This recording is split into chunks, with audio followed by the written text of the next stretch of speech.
दोस्तों स्वागत है आपका एक और नए वन शॉट के साथ में। भैया शकल वगैरह तो देखना मत, क्योंकि दिन रात लगे हुए हैं अधिक से अधिक कंटेंट देने में। कल कुछ बच्चे हैं जिनका जूलॉजी का फर्स्ट पेपर है ऑब्जेक्टिव। कई बच्चों ने बार बार कमेंट्स किया, तो देखो भाई आज लगभग हम आपको 150 के करीब ऑब्जेक्टिव दे रहे हैं। अब इतने टाइम में अभी हम इसके बाद एक दो वीडियोस और आपको देंगे जिन और यूनिवर्सिटीज वालों के पेपर है भाई, ठीक है। लेकिन इन 150 में से भी, क्योंकि हमने 3 पेपर उठाए हैं, उन 3 पेपर्स में से जितने भी इंपॉर्टेंट क्वेश्चंस थे उन्हें वन शॉट के अंदर हमने कवर किया हुआ है अलग अलग 3 यूनिवर्सिटीज से। तो संभावना है कि इस वाले वन शॉट से भी आपको क्वेश्चंस मिल सकते हैं भाई, ठीक है। चलिए शुरू करते हैं बिना किसी टाइम को खराब करे हुए। पहला क्वेश्चन है the basic principle of Lamarckism, यानी जो लैमार्कवाद था उसका बेसिक प्रिंसिपल क्या था। तो भैया इनहेरिटेंस ऑफ एक्वायर्ड कैरेक्टर्स, यानी जो भी कैरेक्टर्स मिलते हैं उनका इनहेरिटेंस होता है, यानी वो एक पीढ़ी से दूसरी पीढ़ी में पहुंचते हैं भाई, ठीक है। ये बेसिक प्रिंसिपल है लैमार्किज्म का। फ्री में टेलीग्राम पे अपना चैनल है, हम आपको पीडीएफ दे देंगे। एक बार अगर आपने ये देख लिया, मान लिया इसका answer inheritance of acquired characters है भाई, ठीक है, तो जब आप पेपर देने जाओगे और वहां विकल्प में ये होगा तो फिर आपको दिमाग नहीं लगाना पड़ेगा, आप ऑटोमेटिक टिक कर लोगे। इसलिए पूरी पीडीएफ को एक बार देख के जाना भाई, ठीक है। द नेम ऑफ शिप, वो कौन सा जहाज था। ये क्वेश्चन बहुत यूनिवर्सिटीज में आया हुआ है। तो ये वो कौन सा जहाज था जिस पे डार्विन ने काम किया था। तो भाई वो बीगल जहाज था भाई, ठीक है। ये बहुत बहुत बहुत यूनिवर्सिटीज में आया, तो आपके यहां भी ये मिल सकता है भाई, ठीक। द बुक, जो किताब थी ओरिजिन ऑफ स्पीसीज, वो कब पब्लिश हुई। तो 1859 यानी 1859 में एक किताब पब्लिश हुई थी भाई, ठीक है, पब्लिश हुई थी। For success of evolution mutation must occur in, evolution होने के लिए, एवोल्यूशन की सफलता के लिए, विकास के लिए जो म्यूटेशन है वो कहां होना चाहिए। तो जर्म प्लाज्म डीएनए के अंदर म्यूटेशन होना चाहिए। म्यूटेशन का मोटा मोटा मतलब होता है जीन में अचानक से बदलाव हो जाना भाई, ठीक है। The ultimate source of organic evolution is, organic evolution का सोर्स क्या है, किसकी वजह से हो रहा है। तो ये म्यूटेशन की वजह से ऑर्गेनिक एवोल्यूशन होता है भाई, ठीक। The theory of use and disuse for evolution was given by. तो भैया जो हमारे ज्यादा काम के होते हैं वो अंग विकसित होते जाते हैं, जो अंग हमारे काम के नहीं होते हैं वो धीरे धीरे करके अवशेषी अंग यानी गायब हो जाते हैं। तो इस बात को मेरे भाई समझाया यूज एंड डिसयूज वाले को लैमार्क ने भाई, ठीक। According to modern synthetic theory, जो मॉडर्न सिंथेटिक थ्योरी है, जब हमने इसके डिस्क्रिप्टिव वन शॉट बनाए थे तो उस पर हम लोगों ने चर्चा की थी। विच of the following is responsible, कौन जिम्मेदार है फॉर एवोल्यूशन, एवोल्यूशन के लिए कौन जिम्मेदार है। तो म्यूटेशन यानी उत्परिवर्तन और नेचुरल सिलेक्शन, किस तरीके से प्रकृति का चयन किया जाता है, प्राकृतिक चयन किस प्रकार से होता है, वो भी डिपेंड करता है एवोल्यूशन के लिए। Theory of continuity of germ plasm was given by, जो थ्योरी ऑफ कंटिन्यूटी है वो किसने प्रस्तुत की भाई। तो बीजमैन ने ये प्रस्तुत की थी। तो बीजमैन अगर आपको शब्द याद रहेगा तो अगर विकल्प में होगा थ्योरी ऑफ कंटिन्यूटी तो आप तुरंत बीजमैन पे टिक कर दोगे भाई, ठीक है। लैमार्किज्म के according the driving force behind evolution is, यानी एवोल्यूशन के पीछे जो शक्ति काम करती है वो क्या होती है। तो use and disuse of organs, वही कहानी है कि जो लक्षण हमारे काम के होंगे वो एवोल्यूट होकर मजबूत होते जाएंगे और जो नहीं काम के होंगे वो धीरे धीरे करके गायब हो जाएंगे।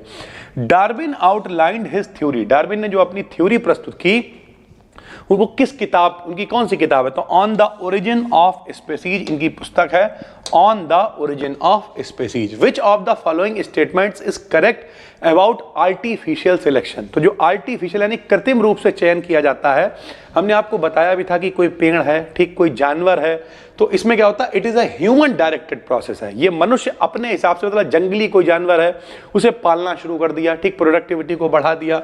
Use to breed organism for specific desirable traits, यानी मनपसंद लक्षणों को डेवलप किया जा सके। इस वजह से मनुष्य क्या करता है, आर्टिफिशियली उसे चयन करता है, आर्टिफिशियली उसका सिलेक्शन करता है भाई, ठीक है, चाहे वो जानवरों के केस में हो चाहे वो पौधों के केस में हो। विच of the following is not a part of synthetic theory of evolution, कौन है जो सिंथेटिक थ्योरी ऑफ एवोल्यूशन, हमने आपको बताया भी था कि जो मेंडल के नियम है, ये दोनों थ्योरीज को मिला के बनती है ना ये थ्योरी, हमने आपको डिस्क्रिप्टिव में पढ़ाया हुआ है। तो अगर आपने डिस्क्रिप्टिव वाला वन शॉट देखा है, हम आपको सजेस्ट करेंगे बल्कि कि अगर आपका पेपर डिस्क्रिप्टिव भी है तो हमने जो एक वन शॉट इसका डाला हुआ है प्लेलिस्ट बनी हुई है 6 सेमेस्टर जूलॉजी का वन शॉट, अभी कल परसों ही पढ़ा, उसे देख लो 30-40 मिनट को। उससे पता क्या होगा, आपको एक मोटी मोटी जानकारी रहेगी और शायद उससे भी आप 10-12-15 विकल्प बना लोगे। 30-40 मिनट आपको लगेंगे उसे देखने में, भगा भगा के देख लो, सुन लो, क्या फर्क पड़ता है। तो इस तरीके से आप कुछ मत करो, उस पीडीएफ को ही पढ़ लो जो इंपॉर्टेंट क्वेश्चन वाली है, उससे भी 10-5 विकल्प आपको मिल सकते हैं, क्योंकि इंपॉर्टेंट क्वेश्चन तो इंपॉर्टेंट रहते हैं। तो जो इनहेरिटेंस ऑफ एक्वायर्ड कैरेक्टर्स है, इसका इससे कोई लेना देना नहीं है भाई, ये लैमार्कवाद वाला मामला है, इससे कोई लेना देना नहीं है इसका, ठीक है। उसके बाद एडेप्टिव रेडिएशन जो होता है वो किससे कनेक्टेड होता है, तो एडेप्टिव जो रेडिएशन होता है वो डाइवर्जेंट एवोल्यूशन से कनेक्टेड होता है भाई, ठीक है। जो समरूप स्ट्रक्चर होते हैं, एनालॉगस स्ट्रक्चर होते हैं, वो कब बनते हैं, तो वो भैया बनते हैं जब कन्वर्जेंट एवोल्यूशन होता है, तब हमें प्राप्त होते हैं समरूप स्ट्रक्चर, एनालॉगस स्ट्रक्चर प्राप्त होते हैं। जो को एवोल्यूशन होता है कैन अकर ड्यू टू, क्यों हो सकता है भाई, तो अब देखो यहां पर भैया कभी भी को एवोल्यूशन का मतलब क्या है, यानी दोनों आदमी एवोल्यूट हो रहे हैं। तो जाहिर सी बात है जब कोई प्रेशर होगा, प्रेडेशन का प्रेशर हो सकता है, एक दूसरे के खत्म होने का प्रेशर हो सकता है, तो दोनों एवोल्यूट करेंगे, दोनों तरक्की करेंगे। देखा होगा कई बार दो सामने सामने दुकानें होती हैं और दोनों में कंपटीशन है, कई बार दोनों डेवलप करते हैं, आगे बढ़ते हैं, तो इसे हम लोग को एवोल्यूशन बोल देते हैं भाई, ठीक, सह विकास कह सकते हैं। उसके बाद करें तो the change in allele frequencies in a population, जब भी कभी किसी पॉपुलेशन में एलील की फ्रीक्वेंसीज में चेंज हो जाता है, और कैसा होता है, ओवर सक्सेसिव जनरेशंस, कई सारी जनरेशन में धीरे धीरे बदलाव होता है, तब हम लोग इसे माइक्रो एवोल्यूशन कहते हैं। ये देखिए, ये भी हमने आपको डिस्क्रिप्टिव में पढ़ाया है। माइक्रो मतलब धीरे धीरे होने वाला चेंज, और मैक्रो मतलब रेंगने वाले उड़ने लगे, पता चला बड़ा हो जाए जब चेंज भाई, ठीक, तब उसे क्या कहते हैं, मैक्रो एवोल्यूशन। तो हम आपको सजेस्ट करेंगे कि भैया वो वीडियो भी जरूर देखो यार, ठीक। The sum of all genes, जितने भी जीन्स हैं अगर उन्हें हम जोड़ देते हैं, held by all the members of a population, किसी जनसंख्या की जो जीन्स हैं अगर उन्हें जोड़ देते हैं तो उसे हम लोग जीन पूल कहते हैं। क्या कहते हैं, जीन पूल कहते हैं। किसने मेरे भाई, पेनजेनेसिस भी बोलते हैं, पेनगेनेसिस भी बोलते हैं, ये किसने प्रस्तुत की थी इस थ्योरी को, तो इसे भी डार्विन ने प्रस्तुत किया था। पेपर में ये क्वेश्चन बन सकता है। The convergent evolution is illustrated by which of the following, तो भैया ये जो कन्वर्जेंट एवोल्यूशन है ये किसने एवोल्यूट करा भाई, तो डॉग फिश और व्हेल जो मछली है, अच्छा किसने एवोल्यूट नहीं किया भाई, इसके उदाहरण पूछ रहा है भाई, ठीक। कन्वर्जेंट एवोल्यूशन इज इलस्ट्रेटेड, किससे कनेक्टेड है, इसका उदाहरण कौन है, विच ऑफ द फॉलोइंग, तो ये कुत्ता मछली बोल सकते हैं इसे, डॉग फिश और व्हेल मछली जो है वो कन्वर्जेंट एवोल्यूशन का उदाहरण है भाई, ठीक है। Which is considered as living fossil, ये वाला भी बहुत यूनिवर्सिटीज में आया हुआ है। जीवित जीवाश्म, जिंदा जीवाश्म किसे कहा जाता है, तो लैटिमेरिया है, ये विकल्प में आया हुआ था मेरे भाई, बहुत इंपॉर्टेंट है, इसे जीवित जीवाश्म कहा जाता है भाई, ठीक। Archaeopteryx fossil was obtained from the rocks of which of the following, ये क्वेश्चन भी कई बार पूछा गया है कि जो आर्कियोप्टेरिक्स का जीवाश्म है वो किस ऑब्टेन्ड फ्रॉम द रॉक्स, किस पत्थर से पाया जाता है भाई, ठीक है। तो जितने भी जो लेट जुरासिक पीरियड के थे, जुरासिक वाला जो काल था, उस समय के जो रॉक्स थे, उस समय के जो पत्थर थे, उनसे पाया जाता है आर्कियोप्टेरिक्स का फोसाइल भाई, ठीक है।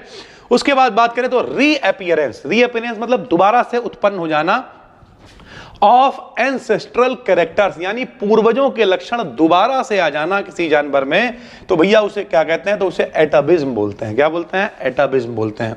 ऑर्गेनिक एवोल्यूशन एक्सप्लेन्स, ऑर्गेनिक जो एवोल्यूशन होता है क्या एक्सप्लेन करता है, तो history and development of a race with variation, यानी किस तरीके से जो वेरिएशन है, जो बदलाव हैं, वो उनकी हिस्ट्री क्या है, उनका डेवलपमेंट क्या है, उसे एक्सप्लेन करता है organic evolution. To which of the scientist, ठीक है, कौन सा ऐसा साइंटिस्ट था जो मेरे भाई गैलापेगो, आइसलैंड की बात है, वहां पर रहता था, वहां से कनेक्टेड था, तो डार्विन थे। ये वाला क्वेश्चन भी कई बार आया हुआ है भैया, ठीक है। मोस्ट प्रिमिटिव मैमल्स, कौन से मैमल्स हैं जो सबसे प्राचीन, सबसे पुराने माने जाते हैं, तो एकिडना बोल लो, ठीक है, इसे एकिडना भी कह सकते हैं। विकल्प में ऐसे आया हुआ था स्पिनी आंट ईटर भाई, ठीक है। तो दोनों तरीके से जैसे विकल्प में आया वैसे आप लिख सकते हो। Proof of organic evolution, organic evolution का प्रूफ क्या है भाई, ठीक है। तो जो गिल क्लेफ्ट्स होते हैं, यानी सरल भाषा में जो गलफड़े होते हैं, इन द जो भ्रूण के अंदर, एम्ब्रायोस के अंदर, कशेरुकी प्राणी में, वो उदाहरण है ऑर्गेनिक एवोल्यूशन का भाई, ठीक है। क्लेफ्ट सोचते हो दरारें, तो जो गलफड़ों में दरारें पाई जाती हैं कशेरुकियों के, वो मेरे भाई ऑर्गेनिक एवोल्यूशन का उदाहरण है। Connecting link between reptiles and birds, तो भैया जो रेंगने वाले हैं और उड़ने वाले हैं उनके बीच की कड़ी किसे कहा जाता है, ये क्वेश्चन भी कई बार पूछा गया है। आर्कियोप्टेरिक्स इसका सही आंसर है भाई, ठीक। वेयर वॉज लाइफ ओरिजिनेटेड, जो भैया जिंदगी है वो कहां से उत्पन्न हुई, तो कहा जाता है भैया समुद्र से, महासागरों से, सागरों से, पानी से, तो इन द ओशियन लिख देंगे भाई, ठीक है। Which gas was not present on primitive earth, प्राचीन काल की जो पृथ्वी थी कौन सी गैस नहीं थी, तो ऑक्सीजन नहीं थी। उसके बाद there was no life in which of the following period, किस पीरियड में लाइफ नहीं थी, तो जो एजोइक एरा बोला जाता है उस समय जीवन नहीं था। In which of the following period origin of life took place, किस जो कौन सा एरा था जिसमें जीवन की उत्पत्ति हुई मेरे भाई, ठीक है, तो प्री कैम्ब्रियम एरा उसे हम लोग बोलते हैं। ड्यूरिंग म्यूट्रेशन यानी ड्यूरिंग मैचुरेशन, जब कभी भी परिपक्व होते हैं, द स्मॉल सेल्स, जो छोटी छोटी कोशिकाएं होती हैं, सेपरेटिंग फ्रॉम डेवलपिंग एग, जो डेवलप एग हो रहे हैं, जो परिपक्व हो रहे हैं एग, उनसे छोटी छोटी जो कोशिकाएं अलग होती हैं उन्हें पोलर बॉडीज बोलते हैं हम लोग भाई, ठीक है। The process of parthenogenesis involve, जो पार्थियोजेनेसिस इन्वॉल्व जो ये प्रोसेस है मेरे भाई, तो ये किस में होता है, cleavage of egg without fertilization. ध्यान से समझिए, जब भी कभी जो एग है बिना फर्टिलाइजेशन के उसका विदलन हो जाता है, उसका क्लीवेज हो जाता है, तब उस प्रोसेस को हम लोग पार्थिनोजेनेसिस बोलते हैं, ठीक है। In the case of frog fertilization, मेढकों में जो फर्टिलाइजेशन होता है वो पानी की सहायता से, वाटर की सहायता से होता है। In the process of spermatogenesis, how many spermato, जो शुक्राणु कितने होते हैं, formed from one primary spermatocyte, यानी जो प्राथमिक शुक्राणु जनन की कोशिका होती है मेरे भाई, जब प्रोसेस होता है तो कितने शुक्राणु बनते हैं, तो भैया टोटल 4 शुक्राणु बनते हैं। यह क्वेश्चन भी कई बार आया हुआ है। The number of chromosomes present in primary, फिर भाई पूछ रहा है जो प्राथमिक शुक्राणु जन कोशिका होती है मेढक में, ऑफ फ्रॉग, उसमें कितने मेरे भाई क्रोमोसोम्स यानी गुणसूत्र होते हैं, तो मेढक की प्राथमिक शुक्राणुजन कोशिका में 26 क्रोमोसोम होते हैं जो कि स्पर्मेटोगोनिया के समान होते हैं भाई, ठीक है। Example of macro evolution, macro मतलब कुछ बड़ा बदलाव हो जाए, तो भैया जो ह्यूमन है यानी जो मनुष्य है और जो चिंपैंजी हैं, दोनों के जो भैया पूर्वज थे वो सेम थे, कॉमन एंसेस्टर थे, लेकिन मनुष्य कितना डेवलप हो गया, चिंपैंजी अभी भी वही है, तो इसका मतलब दोनों में जो बड़ा डिफरेंस आया है ये मैक्रो एवोल्यूशन है। उसके बाद कोप्रोलाइट्स, जो फोजाइल्स होते हैं वो क्या होते हैं मेरे भाई, तो जो मल वगैरह होता है, जो गंदगी होती है, वो जब प्राप्त होती है तो उसे कोप्रोलाइट्स फोजाइल्स हम लोग बोलते हैं। The main method for dating, dating का मतलब समझ रहे हो यहां पे, किसी की आयु का पता लगाना, तो जो मेन मेथड है जो किसी की आयु का पता लगाने के लिए मिलियंस ऑफ ईयर से इस्तेमाल किया जाता है वो रेडियो कार्बन डेटिंग होती है, क्योंकि जो कार्बन होती है उसकी आयु बहुत होती है, 10,000 मतलब मिलियन ईयर्स से भी ज्यादा होती है, तो फिर आप आराम से पता लगा सकते हो। अभी हमने आयु आगे लिखी हुई भी है भाई, ठीक है, यहां देखिए मिलियन नहीं, सॉरी मिलियन तो बहुत हो गया यार, जो 10,000 ईयर्स होते हैं उनसे भी ज्यादा होती है। तो हाफ लाइफ ऑफ कार्बन में लिखा भी है 5730 का मतलब इसका डबल कर लो, लगभग 11,000 सालों से भी ज्यादा होती है। तो आप इतने पुराने, अगर 11,000 साल से पीछे तक का कुछ है तो आप पता लगा सकते हो कितना कार्बन बचा हुआ है, मतलब इतना पुराना ये रहा होगा और इस वजह से जो है इतना इसमें रह गया है भाई, ठीक है। Earliest known ancestor of the modern horse, ये भी हमने आपको लॉन्ग में बताया था, कुछ बच्चे कह रहे थे किन्हीं के पेपर में आया भी था। तो जो हॉर्स है पहले कुत्ते की तरह दिखाई दिया करता था शुरुआत में, उसका जो एंसेस्टर था उसे इयोहिप्पस हम लोग बोला करते थे, ठीक है।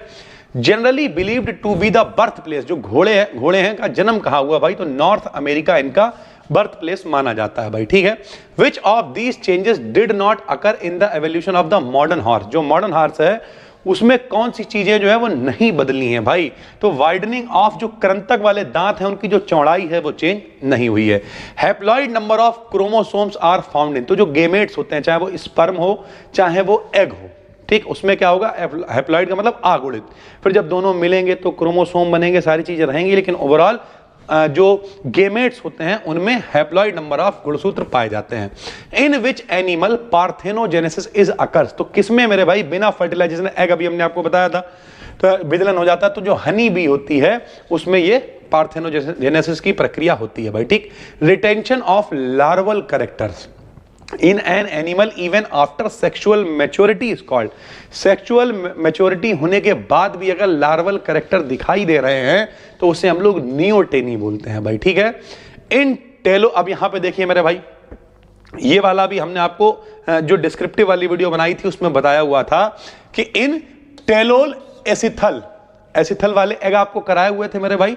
तो इन टेलोल एसिथल एग यॉक भी हमने आपको बताया था, जर्दी को बोलते थे। तो ये प्रेजेंट होती है कहां, तो ये इसके एक पोल यानी एक किनारे पर प्रेजेंट होती है भाई, ठीक। ये क्वेश्चन भी कई बार आया हुआ है। इन रेप्टाइल्स एंड बर्ड्स, रेंगने वालों में और पंछी में, what kind of eggs are formed, किस तरीके के अंडे प्रोड्यूस होते हैं, तो माइक्रोल एसिथल इन्हें हम लोग बोलते हैं, या फिर पॉलिल एसिथल भी हम लोग इसे बोलते हैं, ठीक है। या पॉलीलेसिथल बोल देते हैं, टेलोलेसिथल बोल देते हैं, मैक्रोलेसिथल बोल देते हैं, एक ही बात है। एल इधर पढ़ लो उधर पढ़ लो। नॉर्मली लेसिथल एक्स हम बोलते हैं, जो आपको डिस्क्रिप्टिव में पढ़ाया हुआ था।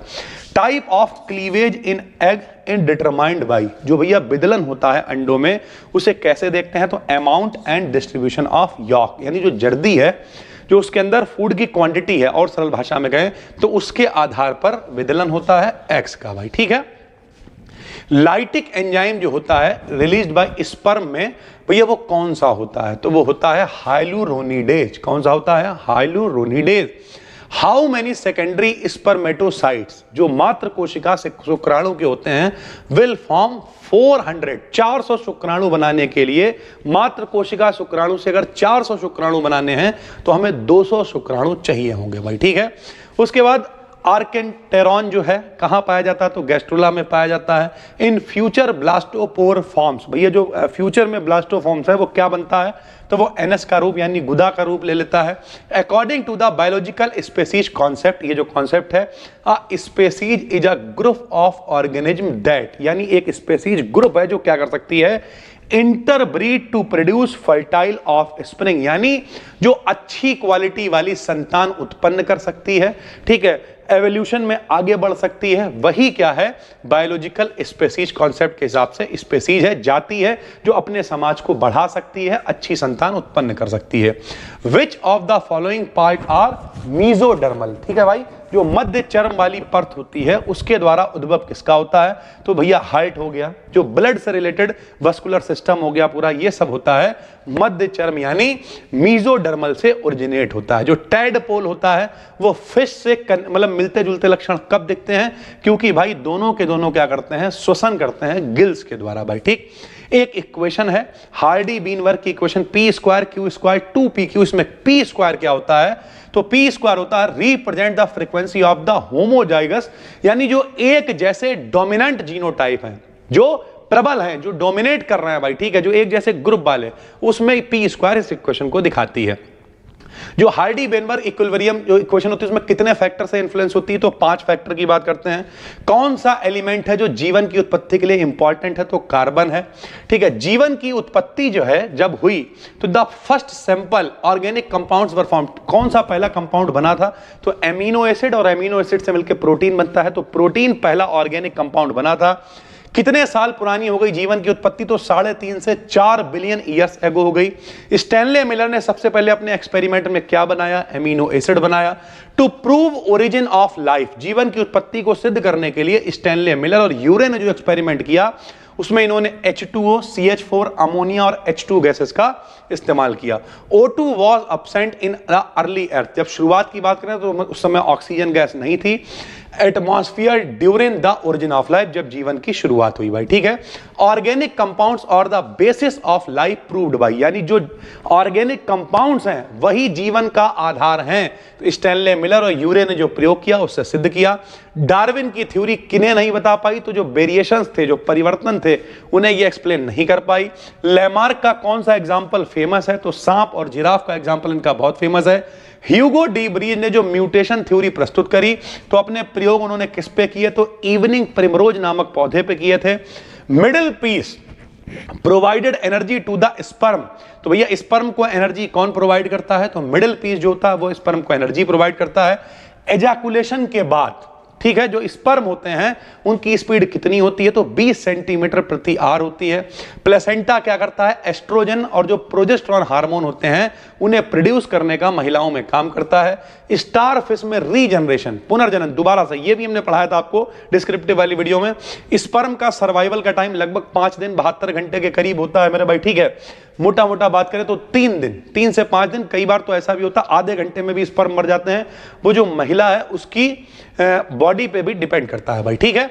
उसके अलावा फॉर्मेशन ऑफ ऑर्गन्स का बनना ऑर्गेनोजेनेसिस कहलाता है। मेल गेमेट स्पर्म कहलाता है। फीमेल वाला गेमेट सीधी सी बात है एग हम लोग बोल देते हैं उसे, ठीक है, ओबम बोल देते हैं। Development of embryo from an egg without fertilization, बिना फर्टिलाइजेशन के अभी आपको बता चुके हैं, पार्थेनोजेनेसिस बोलते हैं। एक्सटर्नल फर्टिलाइजेशन मेरे भाई किस में होता है, तो एम्फीबियंस में एक्सटर्नल फर्टिलाइजेशन होता है। अभी हमने आपको बताया था मेढक में भी वाटर के द्वारा फर्टिलाइजेशन होता है भाई, ठीक है। In mammals fertilization takes place, जो मैमल्स होते हैं स्तनधारी हैं, यहां तक कि मनुष्य भी मैमल्स में आता है, उनमें जो फर्टिलाइजेशन होता है वो फैलोपियन ट्यूब में होता है भाई, ठीक। 78 ये है, 50 आगे और जोड़ रहे हैं, लगभग 150 के करीब ऑब्जेक्टिव में, सारे कहीं ना कहीं पेपर्स उठाए हैं, देख डालिए। पहला क्वेश्चन है Which of the following gases was not used by Stanley Miller का जो प्रयोग था उसमें किस गैस का इस्तेमाल नहीं किया गया था भाई, तो इन्होंने CH4 यानी मेथेन का इस्तेमाल किया था, NH3 यानी अमोनिया का इस्तेमाल किया था, H2 माने हाइड्रोजन गैस का इस्तेमाल किया था और H2O माने पानी का इस्तेमाल किया था, लेकिन इन्होंने ऑक्सीजन की उपस्थिति नहीं रखी थी। ऑक्सीजन का इस्तेमाल स्टैनले मिलर के प्रयोग में नहीं किया गया था। मोस्ट इंपॉर्टेंट क्वेश्चन है, बहुत बार पेपर में आया हुआ है भाई, ठीक है। अगला क्वेश्चन क्या है, आइए देखते हैं। अगला क्वेश्चन है द डिस्कवरी ऑफ राइबोजाइम्स, यानी जो राइबोजाइम्स की खोज हुई, जो डिस्कवरी हुई, प्रोवाइडेड एविडेंस, उसने सबूत दिया for which hypothesis regarding the origin of life, यानी जीवन की उत्पत्ति के संबंध में कौन सी हाइपोथेसिस थी जिसे सिद्ध करने के लिए डिस्कवरी ऑफ राइबोजाइम्स ने सपोर्ट किया भाई, तो वो कौन सी हाइपोथेसिस है, RNA world hypothesis. RNA world hypothesis को सिद्ध करने के लिए discovery of ribozymes important role play करती है भाई, ठीक। Theory of origin of life, जीवन की उत्पत्ति के संबंध में विचारधारा किसने प्रस्तुत की थी। 10th क्लास से बच्चा पढ़ने लगता है बायोलॉजी में कि जीवन की उत्पत्ति संबंधी विचारधारा किसने कही थी, ओपेरिन ने अपना सिद्धांत दिया था और इन्होंने बताया था इन चरणों में जीवन की उत्पत्ति हुई भाई, ठीक है। उसके बाद लैमार्क बाद आपने पढ़ रखा है, लैमार्क बाद, डार्विन बाद, सब आपने 10th में पढ़ा हुआ है, यहां पर भी वही कंटेंट है। लैमार्क बाद जो है is also known as the theory of, इसे और किस नाम से हम लोग जानते हैं, तो inheritance of acquired characteristics. Acquired मतलब होता है ग्रहण करना, कैरेक्टरिस्टिक्स मतलब गुण, इनहेरिटेंस मतलब वंश बाई वंश, यानी जैसे जैसे पीढ़ियां चलेंगी वैसे वैसे इन्होंने कहा कि जो जो चीजें जरूरत पड़ती जाएंगी वो चीजें मजबूत होती जाएंगी, जो जो चीजें जरूरत नहीं होंगी वो चीजें कमजोर हो जाएंगी और गायब हो जाएंगी मेरे भाई, ठीक है। तो इनहेरिटेंस मतलब पीढ़ी दर पीढ़ी लक्षणों का प्राप्त होना, बढ़ना, मजबूत होना, ये इन्होंने कहा लैमार्क ने। Lamarck theory of evolution was criticised for lacking which of the following. Lamarck का जो सिद्धांत था उसे क्यों क्रिटिसाइज करा गया, क्यों उसे गलत बताया गया, क्या गलती थी उसमें, तो a mechanism for how traits are inherited, यानी इन्होंने ये कहा कि भैया एक पीढ़ी से दूसरी पीढ़ी में लक्षण पहुंचेंगे जो ज्यादा काम के होंगे, जैसे मान लिया ये दोनों हाथ ज्यादा काम के हैं तो ये अगली पीढ़ी में मजबूत पाए जाएंगे, और मान लिया पूंछ काम की नहीं है तो पूंछ गायब हो जाएगी। तो इन्होंने कहा इसकी मैकेनिज्म तो बताओ, समझाओ, तो इसके लिए इन्हें क्रिटिसाइज करा गया। इनसे पूछा गया कि भैया अगर कोई व्यक्ति पहलवान है तो क्या उसका बच्चा भी पहलवान हो जाएगा, नहीं होगा भाई, पहलवान का बच्चा पहलवान। तो इस तरीके से थोड़ा सा ये लोग फंसे, क्रिटिसाइज करा गया कि क्या मैकेनिज्म है जिससे जो ट्रेड्स यानी लक्षण हैं, जो गुण हैं, वो अगली पीढ़ी में पहुंचेंगे, उसकी मैकेनिज्म ये नहीं समझा पाए भाई, ठीक। Which type of selection involves the process where organisms better adapted to their environment are more likely to survive and reproduce, यानी इस सिलेक्शन को क्या कहते हैं, जहां पर जो जीव हैं अपने जिंदा रहने के लिए, रिप्रोडक्शन के लिए, अपनी संतान उत्पन्न करने के लिए प्राकृतिक जो वातावरण होता है उसे अच्छे से अच्छा प्राप्त करते हैं, their environment are more likely to survive, यानी जिसमें वो आसानी से जिंदा रह सकें, वातावरणीय संघर्ष कम करना पड़े, तो उसे हम लोग नेचुरल सिलेक्शन कहते हैं भाई, ठीक है। What did Lamarck propose happens to body parts that are not used by an organism, यानी लैमार्क ने कहा वो बॉडी पार्ट, वो शरीर का हिस्सा जो इस्तेमाल नहीं होता है, दे वीकेन, वो कमजोर होता जाता है, एंड इवेंचुअली, आपने देखा होगा आजकल जो मैच आता है उसमें इवेंचुअली बहुत शब्द इस्तेमाल करते हैं। इवेंचुअली का मतलब होता है लास्ट में, अंत में, डिसअपियर, और लास्ट में गायब हो जाता है भाई, ठीक है। जैसे पहले मनुष्य के पूंछ हुआ करती थी, अब नहीं है क्योंकि इसकी जरूरत नहीं थी, पैंट वैंट पहनने में दिक्कत हुई होगी, धीरे धीरे करके गायब हो गई। पहले लोग कान चला सकते थे, शरीर पे बहुत सारे बाल हुआ करते थे। अवशेषी अंग, कलम ने इसका जो इंपॉर्टेंट क्वेश्चन है वो डाले थे, तो वहां पर इसकी हमने डिस्कशन करा था भाई, ठीक है। What is the process by which human selectively breed organism with desirable traits called? यानी मनुष्य जो है अपनी इच्छा के अनुसार गुणों को अपने बच्चों में, अपनी संतान में पहुंचा सकता है। इस सिलेक्शन को हम लोग क्या कहते हैं? इसे हम लोग कहते हैं आर्टिफिशियल सिलेक्शन। और अब तो बहुत सारी चीजें आ गई हैं, डीएनए रिकॉम्बिनेंट टेक्नोलॉजी है, डीएनए से छेड़छाड़ कर सकते हैं और जैसे ट्रेट, जैसे लक्षण, जैसे गुण आपको चाहिए हैं वैसे आप प्राप्त कर सकते हैं। इसे आर्टिफिशियल सिलेक्शन कहते हैं भाई, ठीक है। फिर डार्विन की थ्योरी क्या है? Darwin theory of evolution by natural selection was presented in which of his work, यानी कहां प्रस्तुत की इन्होंने? तो on the origin of species इनकी एक किताब है, पुस्तक है, जिसमें इन्होंने अपनी पूरी थ्योरी को प्रस्तुत किया, अपने कार्य को बताया भाई, ठीक है। Which of the following is not a factor considered in the modern synthetic theory of evolution? जो नई आधुनिक सिद्धांत है, मॉडर्न थ्योरी ऑफ एवोल्यूशन है, उसमें एक्वायर्ड ट्रेट्स की चर्चा नहीं करी गई। जो लक्षण माता पिता से संतान में पहुंच रहे हैं उनकी चर्चा नहीं करी गई। जो लक्षण हम लोग प्राप्त कर रहे हैं, एक्वायर कर रहे हैं, उनकी चर्चा नहीं करी गई भाई, ठीक है। Modern synthetic theory of evolution is also known as, तो जो मॉडर्न सिंथेटिक थ्योरी है उसे नियो डार्विनवाद, नया डार्विनवाद भी कहा जाता है भाई, ठीक है, मॉडर्न सिंथेटिक थ्योरी को। Genetic variation in population is primarily caused by, तो भैया जो जीन में बदलाव आते हैं, जो जीन में परिवर्तन आते हैं, वो म्यूटेशंस यानी डीएनए का पैटर्न चेंज हो जाए, जेनेटिक जीन की गड़बड़ी हो जाए, जीन में रिकॉम्बिनेशन हो जाए, इस तरीके के जब बदलाव हो जाते हैं अचानक से, तब वहां पर जेनेटिक वेरिएशंस देखने को मिलते हैं भाई, ठीक है। What is it called when two species trigger evolutionary changes in each other? यानी जब कभी भी दो, अगर यहां से समझो, यहां पे क्या लिखा हुआ, टू स्पीसीज, यानी अगर दो स्पीसीज हैं और कैसे चेंज लाए, एवोल्यूशनरी का मतलब दोनों के लिए फायदेमंद हो, तो उसे सह विकास कहते हैं कि हमारे साथ रह के आपकी तरक्की हुई, आपके साथ रह के हमारी तरक्की हुई, तो इस प्रोसेस को हम लोग बोलते हैं को एवोल्यूशन, यानी दोनों एक दूसरे के लिए एवोल्यूशन का काम कर रहे हैं, आगे बढ़ाने का काम कर रहे हैं।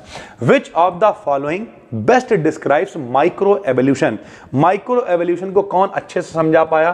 तो आ चेंज इज एलील, यानी जो एलील होते हैं उनकी फ्रीक्वेंसीज में अगर चेंज हो जाए with in a population over time, समय के साथ साथ जनसंख्या में अगर एलील में चेंज हो जाए तो उसे हम लोग माइक्रो एवोल्यूशन कहते हैं भाई, ठीक है। एक इक्वेशन है हार्डी वेन की इक्वेशन, क्या होती है हार्डी वेन वर्क की इक्वेशन? तो p square plus q square plus 2pq equals to 1 होता है। ये इक्वेशन इंपॉर्टेंट है, पेपर में आपको दिख सकती है, कई बार आई हुई है। म्यूटेशन क्या होता है? तो परमानेंट चेंज होता है, डीएनए के सीक्वेंसेस बदल जाते हैं किसी ऑर्गेनिज्म के अंदर, तब हम लोग उसे कहते हैं म्यूटेशन भाई, ठीक। Who was the first person to propose the theory of mutation? Mutation के बारे में सबसे पहले किसने बताया? तो ह्यूगो डी ब्रीज ने सबसे पहले म्यूटेशन में जो परिवर्तन हो रहा है, थ्योरी ऑफ म्यूटेशन, उसे बताया इन्होंने, ठीक है। What is the significance of mutations in evolution? तो अगर डीएनए पैटर्न में चेंज हो रहा है, अगर म्यूटेशन हो रहा है, तो एवोल्यूशन में क्या फर्क पड़ेगा इसका? तो म्यूटेशंस प्रोवाइड जेनेटिक वेरिएशंस, जब पैटर्न बदलेंगे तो जीन में बदलाव आएगा, और जीन में बदलाव आएगा तो नई तरीके की प्रजाति यानी एवोल्यूशन आगे बढ़ेगा भाई, ठीक है। Which of the following is not a condition for Hardy Weinberg equilibrium? जो इक्वेशन आप देख रहे हो उसके लिए क्या कंडीशन नहीं है? तो कांस्टेंट माइग्रेशन ऑफ इंडिविजुअल्स, यानी लगातार जो आना जाना है प्रजातियों का वो लगा रहे, ये इस इक्वेशन के लिए जरूरत नहीं है, मतलब नॉन कांस्टेंट होना चाहिए। कांस्टेंट मतलब लगातार आना जाना जरूरत नहीं है, माइग्रेट मतलब अलग होना भी जरूरत नहीं है भाई, ठीक है। What process describe the formation of new species? नई अगर कोई स्पीसीज बन रही है तो भैया उसके बनने के प्रोसेस को क्या कहेंगे? तो स्पेशिएशन कहेंगे। स्पेशल से बना हुआ शब्द है स्पेशिएशन, यानी किसी नई स्पीसीज का बनना भाई, ठीक। नेचुरल सिलेक्शन किस पे डिपेंड करता है? तो वहां की जनसंख्या पे, वहां के पॉपुलेशन पे डिपेंड करता है, कितनी जनसंख्या होगी उस हिसाब से, जो वातावरण के हिसाब के जो अनुसार हैं उस हिसाब से चीजों को सेलेक्ट कर पाएंगे भाई, ठीक है। द विंग्स ऑफ बैट, चमगादड़ के जो पंख हैं, एंड बर्ड्स यानी पंछी के जो पंख हैं, विच हैव डिफरेंट स्ट्रक्चर, उनके स्ट्रक्चर अलग अलग हैं, but serve the same purpose, काम सेम है। तो इस तरीके का हम लोगों को क्या कहते हैं, एनालॉगस ऑर्गन कहलाते हैं। कल आपको बताए थे होमोलॉगस और एनालॉगस दोनों बताए थे, इसलिए हम बार बार कह रहे हैं डिस्क्रिप्टिव वीडियोस को भी देखो भाई, उससे काम आसान हो जाएगा और ऑब्जेक्टिव आप लगा पाओगे। तो उन्हें एनालॉगस ऑर्गन हम लोग कहते हैं। होमोलॉगस ऑर्गन स्ट्रक्चर के कुछ उदाहरण बताओ तो विंग्स ऑफ बर्ड्स यानी जो पक्षी है उसके पंख ले लो, और एक कीड़ा है उसके पंख ले लो, तो ये कैसे हो जाएंगे, होमोलॉगस हो जाएंगे। कहने के लिए दोनों के पंख हैं, काम उनका अलग अलग होगा भाई, ठीक है। विच फोजाइल, यानी फोजाइल हम आपको कल बता चुके हैं जीवाश्म होता है, is considered a connecting link, यानी उसे कनेक्टिंग लिंक समझा जाता है बिटवीन रेप्टाइल्स यानी जो रेंगने वाले सरीसृप और पंछियों के बीच। तो इन दोनों के सरल भाषा में समझो कि भैया जो सरीसृप हैं और जो पक्षी वर्ग हैं उन दोनों के बीच की कड़ी किसे समझा जाता है, तो आर्कियोप्टेरिक्स होता है, इसे इन दोनों के बीच की कड़ी समझा जाता है। ये वाला क्वेश्चन बहुत इंपॉर्टेंट है भाई। उसके बाद यहां देखिए ये वही आ गया कि भैया जो अवशेषी अंग हैं, तो अवशेषी अंग में कल हमने आपको बताया था अपेंडिक्स हो गया, ठीक। उसके बाद कर्ण पल्लव की पेशियां हो गई, निमेशक पटल हो गया, पूंछ वाली जो है टेल बोन हो गई, ये सारे के सारे अवशेषी अंग में आते हैं। Which of the following is a scientific study of fossils, यानी जीवाश्मों के अध्ययन को क्या कहते हैं मेरे भाई, तो इसे हम लोग कहते हैं पेलियोंटोलॉजी। देखिए भैया पेलियोंटोलॉजी किसे कहते हैं भैया, तो ये जो जीवाश्म होते हैं, जो जीवों के अंश प्राप्त होते हैं, पुराने पुराने जो जीव खत्म हो गए हैं उनके जो अंश प्राप्त होते हैं उसे हम लोग पेलियोंटोलॉजी कहते हैं भाई, ठीक है। व्हाट आर, अब यहाँ पे देखिए मेरे भाई एक बड़ा अच्छा शब्द है कोप्रोलाइट्स। क्या होता है कोप्रोलाइट्स का मतलब होता है कि जितने भी फोजलाइट्स फेजेस होते हैं, यानी जो लोग मर गए हैं, सरल भाषा में गए, उनका जो मल वगैरह प्राप्त हो रहा है, गंदा कूड़ा वगैरह तुम्हारी भाषा में कहते हैं, उनका जो लैट्रिन बाथरूम प्राप्त हो रहा है, उन्हें हम लोग कह देते हैं कोप्रोलाइट्स भाई, ठीक है। तो फोजिलाइट्स फेजेस को ही हम लोग जो मल प्राप्त होता है उसे हम लोग कोप्रोलाइट्स बोलते हैं। वॉट डेटिंग मेथड बता चुके हैं आपको, रेडियो कार्बन डेटिंग का इस्तेमाल किया जाता है। अगर आपको किसी की आयु पता करनी है कि वो कितने साल पुराना है, तो उसमें C14 यानी कार्बन 14 समस्थानिक की आयु 10,000 साल के करीब होती है। तो देखते हैं भैया वो कितना बचा हुआ C14, जितना बचा है यानी उतने साल पुराना है और उतना इसका खर्चा हो चुका होगा भाई, ठीक है। रेडियोमेट्रिक डेटिंग या रेडियो कार्बन डेटिंग का इस्तेमाल हम लोग करते हैं। What is the earliest known ancestor of the horse, यानी घोड़े का जो पूर्वज है, जल्दी जाना जाने वाला, उसे हम लोग क्या कहते थे, तो उसे ईओहिप्पस कहते थे, जो कि स्मॉल डॉग एक कुत्ते की तरह दिखाई देता था। लगभग 50 मिलियन ईयर साल पहले इसके बारे में पता चला हम लोगों को भाई, ठीक है। कितने साल पहले ये रहा होगा, कुत्ते की तरह दिखता था मेरे भाई, ठीक। Which scientist proposed the biological species concept, किसने प्रस्तुत किया, तो भैया मेयर नाम का व्यक्ति है जिन्होंने इस कॉन्सेप्ट को प्रस्तुत किया। बायोलॉजिकल स्पेसीज कॉन्सेप्ट है क्या मेरे भाई, तो ये यूजफुल काहे के लिए, तो सेक्सुअली रिप्रोड्यूसिंग जो ऑर्गेनिज्म है उनके लिए ये जो बायोलॉजिकल जो वाला कंटेंट है, ये कॉन्सेप्ट है जो स्पेसीज वाला, उसके लिए इंपॉर्टेंट है और मेयर ने इसे प्रस्तुत किया था भाई, ठीक है।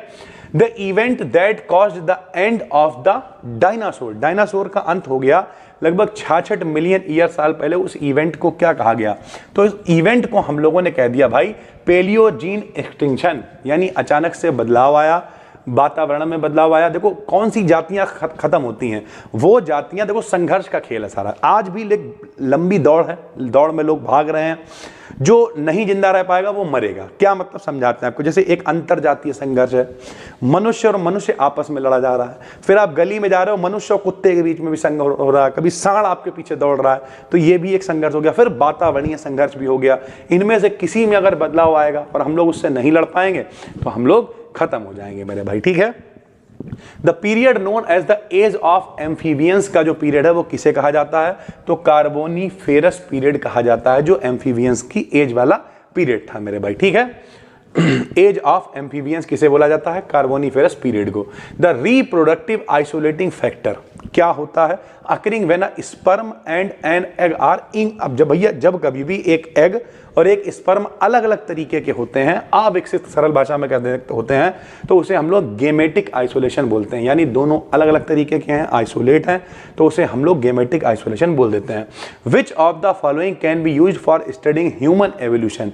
मनुष्य का जो एवोल्यूशन हो रहा है, जो उसकी प्रगति हो रही है, उसे पढ़ने के लिए हम लोग किसका प्रयोग करते हैं? तो टाइम डेटिंग का प्रयोग करते हैं, डिटरमाइनिंग डीएनए सीक्वेंस को पता करते हैं, ठीक, एक्सकेवेशन को पता करते हैं, यानी पुराने जमाने की चीजों के बारे में जानकारी लेते हैं, जिससे हमें पता चलता है कि मनुष्य का एवोल्यूशन कैसे हुआ है। क्वेश्चन है स्पर्मेटोजेनेसिस कहां पाया जाता है? तो मेरे भाई ये टेस्टिस में पाया जाता है, यानी वृषण की ट्यूब्स में ये पाया जाता है भाई, ठीक है।